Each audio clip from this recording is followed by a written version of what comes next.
Hello.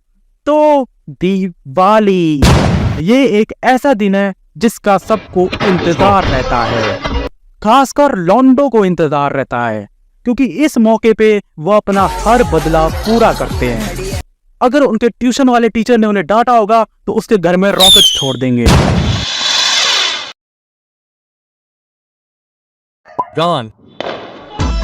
उसके दोस्त ने कुछ बोला होगा तो उसके पीछे रॉकेट छोड़ देंगे, उसमें पटाखे फेंक देंगे।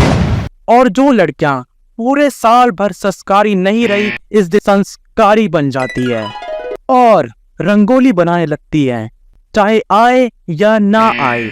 मुझे तो एक बात समझ नहीं आती थी, जब इन लड़कियों को रंगोली बनानी नहीं आती तो ये क्यों बनाते हैं। तो चलो शुरू करते हैं मेरी ये स्टोरी छोटे से। जब मैं छोटा था तो मैं लड़कियों के ग्रुप में था, मतलब जो लड़कियां रंगोली बनाती थी। भले ही आता कुछ नहीं था उन्हें, और मुझे साइड एक्टर की तरह बिठाया रहता था, बस तू सामान पकड़ाएगा। और अगर मैंने कुछ भी गलती की तो सारा ब्लेम मुझ पे डाल देते थे कि तूने रंगोली खराब कर दी। अब बोलो, खुद को बनाना आ नहीं रहा है और मुझे बोल रहे हैं। मैं तो छोटा सा बच्चा था, और जब उनकी रंगोली बनती थी ऐसा लगता था जैसे किसी ने टट्टी कर दी हो। ससुर। और अगर मैं उस पर गलती से चला गया तो भाई इतना चिल्लाती थी वो, बोलती थी कि तूने रंगोली गंदी कर दी। अब मैं क्या बोलूं, पहली से इतनी गंदी थी, अब मैं क्या गंदा करूंगा उसे। और फिर मैं उनके ग्रुप से चला गया। वैसे भी उस ग्रुप में कौन रहना चाहता था। फिर मैं गया लड़कों के ग्रुप में। जब मैं 14 साल का था तब तक मुझे पटाखे नहीं मिले थे। मेरे पापा ने कहा था पहले पटाखे फोड़ना सीख ले, इसीलिए मैं अपने भाइयों से ट्रेनिंग ले रहा था। वैसे भी दिवाली में वो मेरे भाई नहीं दरिंदे बन जाते थे, जो पटाखों को हवा में, रॉकेट को जमीन में दौड़ाते थे। और वो मुझे पटाखे फोड़ना सिखा रहे थे। देख, पहले बम को पकड़ना है, फिर इसकी ये बत्ती निकालनी है, और फिर लास्ट मोमेंट में इसे ऊपर फेंक देना है। नहीं नहीं नहीं, बम को सही तरीके से नहीं जलाएंगे, ये ऊपर फेंक देंगे, क्योंकि ऐसे एक्सपेरिमेंट करने में इन्हें बड़ा मजा आता है। अगर इन्हें गैस सिलेंडर भी दे दो तो ये उसे भी फोड़ देंगे उस दिन। क्योंकि उस दिन इनकी दरिंदगी पीक पर होती है और इन्हें कुछ भी नहीं दिखता। यहाँ तक ये अपने दोस्त को भी नहीं बख्शते हैं। मेरे भाई और तो रॉकेट को हाथ से फेंका करते थे। ऐसा नहीं कि एक छोटी सी बोतल लूं, उसमें रॉकेट को डालूं, फिर जलाऊं। नहीं नहीं नहीं नहीं, ये नहीं करेंगे। ये पकड़ेंगे और फेंक देंगे, चाहे वो कहीं भी जाए, दूसरों के घरों में जाए या इनके दोस्त के पीछे जाए। वैसे इनका टारगेट इनका दोस्त ही होता था। एक बार इन्होंने रॉकेट किसी और के घर में छोड़ दिया, और वो भी जो हमारे बगल में रहते थे, और उनका भी दरवाजा खुला था। और सारे के सारे मेरे भाई भाग गए और मैं अकेला खड़ा रहा वहां पर, क्योंकि यार मैं छोटा था, मैं इतनी तेज नहीं भाग सकता था। और फिर उन्होंने मेरी कंप्लेन मेरे पापा से कर दी।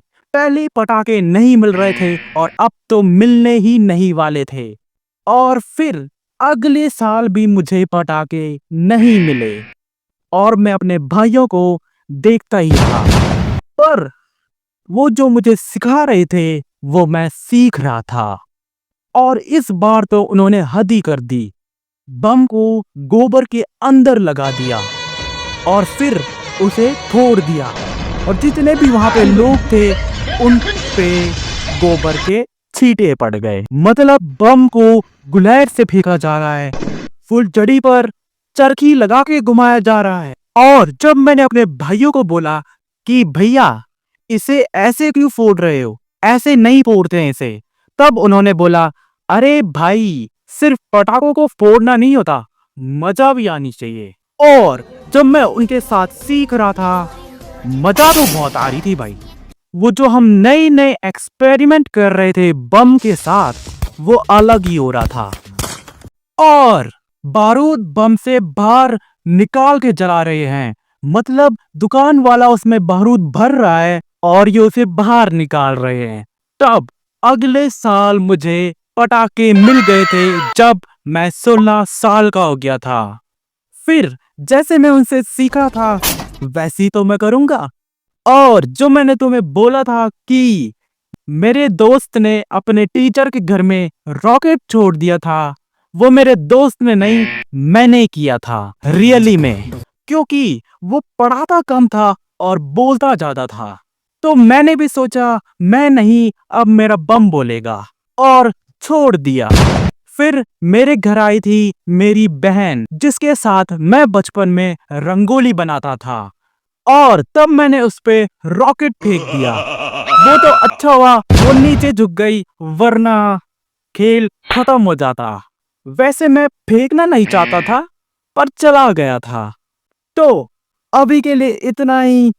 आप सबको हैप्पी दिवाली, और इस अवसर पे मुझे सब्सक्राइब करना मत भूलना। Bye bye.